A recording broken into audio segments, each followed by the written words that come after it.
এই দেখুন বন্ধুরা, আমি ধনে ভিজিয়ে দিচ্ছি। লাগাবো করে ভেজাবো করে আর হয় না। আলস্য করে আজ আর আলস্য করব না। এই দেখুন জল দিয়ে ভিজিয়ে দিলাম ধনে। এখানে এই ধনেটা ভিজিয়ে আমি মাটি তৈরি করব। আমি উপরে চলে এলাম, অনেক রোদ উপরে, তাই আমি সিঁড়িতে দাঁড়িয়ে আপনাদের সঙ্গে একটু কথা বলে তারপরে আমি কি কাজ করি আপনাদের দেখাবো বন্ধুরা। আমি তো সব সময় আমি আপনাদের বলি যে আমি সবজির খোসা দিয়ে আমি গাছ লাগাই, আমার আর কোনো মাটি নাই, আর কোনো ব্যবস্থা নাই বন্ধুরা। শীতের দিনে নিজের ঘরে একটু যদি ধনে বা পেঁয়াজ কলি বা একটু রসুন পাতা বা একটু আলু গাছ থাকে শাক খাওয়ার জন্য, তাহলে কত না ভালো লাগে, তাই না বন্ধুরা? বাজার থেকে তো এনে খাওয়াই যায়, কিন্তু সব সময় তো বাজারের থেকে টাটকা এনে ঘরে রেখে প্রতিদিন খাওয়া যায় না। ফ্রিজে রাখলে তার সেই টেস্টটা চলে যায়। এই দেখুন বন্ধুরা, আপনাদের তো সব সময় আমি গাছ লাগানোর পরে দেখি, কিন্তু লাগানোর সময় আমি দেখাই না। এটা আমার হঠাৎ মনে পড়লো। এখানে আমি এই সারা বর্ষা জুড়ে আমি সবজির খোসা রেখেছি। অনেক ভিডিওতে আমি দেখিয়েছি আপনাদের যে এখানে আমি সবজির খোসা আমি রাখছি। এই খোসাগুলি এখানে থেকে পচে একদম শুকিয়ে পচে এগুলি একদম মাটির আকার ধারণ করেছে। এখানে শুধু সবজির খোসা না বন্ধুরা, এখানে ডিমের বাকল, সবজির খোসা, ফলের বাকল সব কিছু আছে। তার সঙ্গে আছে অনলাইনে আনা কিছু পিসবোর্ড কাগজ, এগুলিও আছে। যে সমস্ত কাগজগুলি পচনশীল সমস্ত কিন্তু আমি ফেলি না, এখানে এনে আমি স্টক করে সব একখানে জমিয়ে রাখি একটু জল দিয়ে তারপরে এগুলি পচে যায়। কোনো সময় রোদে দেই। এর ভেতরে আরও কিছু আছে, রসুন ও পেঁয়াজের বাকল বন্ধুরা।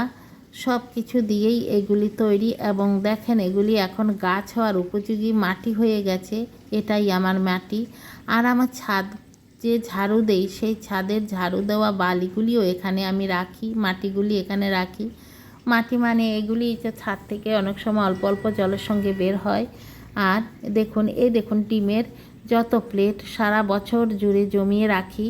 আর যখনই গাছ লাগাই তখনই কিন্তু সেই বেডের নিচে দিয়ে উপরে এই পচা সবজির বাকলের যে মাটি সেটা দেই, তাহলে এগুলিও আবার মাটি হয়ে যায় বন্ধুরা। দেখুন এই বালতির মধ্যে আমি কিছু জঙ্গল মানে উপরে ছাদ পরিষ্কার করে জমিয়ে রেখেছিলাম, এগুলি শুকিয়ে গেছে। এর উপরে একা পিচবোর্ডগুলি দিচ্ছি, তার উপরে এখান থেকে কিছু এই যে মাটি তৈরি হয়েছে এই মাটি দিচ্ছি, দিয়ে একটা বেড তৈরি করছি। একটা গাছ একটা সন্তানের মতো। একটা ছোট বাচ্চা জন্ম হলে আমরা যেমন সেই বাচ্চাকে খুব আরাম দিয়ে বাচ্চাকে আমরা রাখার চেষ্টা করি, আগে থেকেই বাচ্চা ভূমিষ্ঠ হওয়ার আগে থেকেই আমরা বাড়ির বয়স্করা কী করে এই বাচ্চা জন্ম হলে কী করে বিছানায় ঘুমাবে বা সেই বিছানাপত্র সব কিছু আমরা রেডি করে রাখি বাচ্চার উপযোগী, তেমনি আমি ধনে গাছগুলি লাগানোর আগেই আমার মাটিটা এভাবে তৈরি করতে হবে যে আমার ধনের বীজ ফেলার পর যেমন গাছ উঠলে সে কোনো প্রকার কষ্ট না পায়, না খাদ্যের না তার বাসস্থানের, মানে তার শিকড় গিয়ে যে ঢুকবে সেই মাটিগুলি যদি নরম এবং তার উপযোগী না হয় তাহলে তো গাছগুলি মরে যাবে। তাই বন্ধুরা দেখুন কি সুন্দর হয়েছে বেডটা। কেউ বুঝবে যে আমি এটা নিচে সম্পূর্ণ ডিমের আমি প্লেট ঢুকিয়ে দিলাম আর সবজির বাকল। বন্ধুরা আর এভাবে যদি আপনারা তৈরি করেন তাহলে কিন্তু আপনাদের এই সমস্ত টব বলেন আর এই বাকেট বলেন বা বালতি বলেন এগুলি খুবই হালকা থাকবে, এক জায়গা থেকে আরেক জায়গাতে আপনারা নাড়াচাড়া করতেও খুবই সুবিধা হবে বন্ধুরা। এই দেখুন আমি খুব সুন্দর করে এই বেডটা তৈরি করে দিলাম। এখন এটার মধ্যে জল দেব আর নিচের কাগজগুলি পচতে শুরু করবে। ধনেগুলি ভিজিয়ে রেখেছি, জল ছেঁকে 1 দিন 2 দিন রাখবো।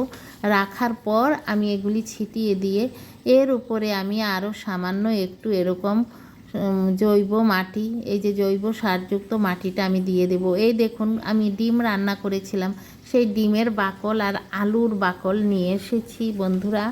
এনে এই যে এখানে গর্ত হলো এর ভেতরে দিয়ে উপরে মাটি দিয়ে দিলাম। এগুলি থেকেও সার হবে এবং এগুলিতে অনেক খনিজ পদার্থ হবে। ক্যালসিয়াম যেমন মানুষের দরকার তেমনি গাছেরও দরকার, তাই গাছেকে আমি এরকমভাবেই দেই বন্ধুরা। দেখুন আমি এই কার্টনের বা এই ডিমের প্লেটগুলির ওপরে আমি এইখান থেকে পচা আমি এই মাটি দিয়ে আমি ঢেকে দিচ্ছি। এখন এখানেও জল দেব, দিয়ে রাখবো আরও 2-1 দিনের জন্য। তারপরেই আমি এই বীজ ফেলতে শুরু করব। এখন তো বিশ্বাস করলেন বন্ধুরা, সবাই এরকম করে লাগাবেন। আমি হাতে কলমে দেখিয়ে দিলাম বন্ধুরা। আমি তো সারা বছর কাঁচা লঙ্কা কিনি না। আমার গাছের টাটকা টাটকা কাঁচা লঙ্কা নিয়ে আমি সব সময় ঘরে ব্যবহার করি। ধনেপাতা তো আমি একদম আষাঢ় মাস পর্যন্ত আমার থাকে। আমি এই এখন লাগাচ্ছি, তো এরপরে আরও একবার লাগাবো, মানে 3 বার আমি লাগাই ধনে গাছ, এবং 3 বার হতে হতে আমি আষাঢ় মাস পর্যন্ত খাই। খুব সুন্দর আমার ধনে হয় বন্ধুরা, বলার মতো না। গত বছরের আমার ভিডিও যারা দেখেছেন সবাই দেখবেন আমি কি করে আমি ধনে করি, এবং বর্ষার দিনেও আরেকবার ফেলি আমার শেডের নিচে, সেখানেও হয়ে থাকে। আর এই গাছগুলিকে আমি দীর্ঘদিন বাঁচিয়ে রাখি, তার সিস্টেমও আমি গত বছর ভিডিওতে দিয়েছি যে কি করে একবার ধনে গাছ লাগিয়ে অনেক মাস পর্যন্ত আপনি টিকিয়ে রাখবেন, সেটাও কিন্তু আমি দিয়ে দিয়েছি। ফুল আসবে না, বীজ আসবে না, থাকবে সম্পূর্ণ একদম সুন্দর কচি গাছের মতো। দেখুন আমি সুন্দর একটা বেড তৈরি করে ফেলেছি। এটা আরেকটা বেড, এই দুটোতে আগে লাগিয়ে দেব। দেখবেন বন্ধুরা, এই 15-20 দিন পর থেকে আমি ধনেপাতা নেওয়া শুরু করে দেব। বড় বড় হয়ে যাবে গাছ।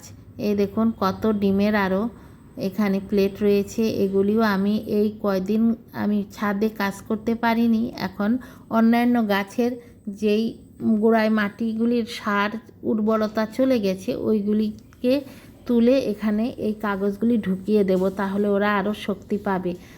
আর এই দেখুন এখানে কিছু শক্ত হয়ে রয়েছে এই ড্রামটার মধ্যে। এইগুলি এরকম সবজির খোলা পচা জৈব সার। যখন ধনে গাছগুলি লাগাবো তার উপরে কিন্তু ধনের উপরে আবার একটু মাটি স্তর দিতে হবে, তখন ওখান থেকে মাটি দেব। বুঝলেন বন্ধুরা, সবাই এভাবে ফলো করবেন আমার ভিডিওগুলি। আমি কি করে একদম অল্প জায়গায় এবং মাটি ছাড়া আমি কি করে সারা বছর আমার বাড়ির বেগুন, কাঁচা লঙ্কা, ধনেপাতা, পেঁয়াজ এই পাতা এবং আলুর শাক, কলমির শাক, লাল শাক, গাজর, এগুলি আমার হয়ে থাকে। আমার অনেক কিছুই হয়, শিম, সবই আমি এভাবে করি বন্ধুরা। দেখুন বন্ধুরা কেমন লাগছে আমার ভিডিওটা, সবাই দেখার পর একটা করে কমেন্ট করবেন, ভালো ভালো সুন্দর সুন্দর। আর বন্ধুরা সবাই একটা করে লাইক দেবেন, আর বন্ধুরা আপনাদের বন্ধুবান্ধবের সঙ্গে শেয়ার করে দেবেন। এই দেখুন আমি সারা বছর যে কলমির শাক খাই, এখন শীতের দিন এসে গেছে, একটা জায়গায় সমস্ত কলমির শাকের মা গাছ হিসাবে আমি এভাবে জমিয়ে রাখছি। সামনের যখন চৈত্র বৈশাখ মাস আসবে তখন আমি গরম পড়লে কলমির শাক আমি 3-4টা বেডের মধ্যে, তার যে আগাগুলি অনেক লম্বা লম্বা হবে সেইগুলি ভেঙে ভেঙে আবার নতুন বেড তৈরি করে আমি এই কলমির শাকের আমি গাছ লাগাবো, দেখবেন। আর এখন দেখুন আমার এখানে কি সুন্দর ওরা হয়ে রয়েছে কলমির শাক বন্ধুরা। দেখুন এই করেই আমি সম্পূর্ণ এই গাছ লাগাই। তাহলে বন্ধুরা এবার তো বিশ্বাস হলো কি করে আমি গাছ লাগালাম। যারা ইউটিউব থেকে দেখছেন বন্ধুরা অবশ্যই আমার ফেসবুকে একটু আপনারা ঘুরে আসবেন, রেহানা পারভিন তালুকদার, এবং আমার পেজটি ফলো দেবেন এবং লাইক দিবেন, কমেন্ট করবেন এবং বন্ধুবান্ধবের সঙ্গে বেশি বেশি করে শেয়ার করে দেবেন। এবং যারা ফেসবুক থেকে দেখছেন অবশ্যই আমার ইউটিউবের দৈনন্দিন জীবন চ্যানেল 2 আমার এই নাম বলে সার্চ করলেই আপনারা পেয়ে যাবেন, এবং আমার চ্যানেলটিকে সাবস্ক্রাইব করবেন, বেল আইকনটি প্রেস করবেন, একটা লাইক দেবেন বন্ধুরা।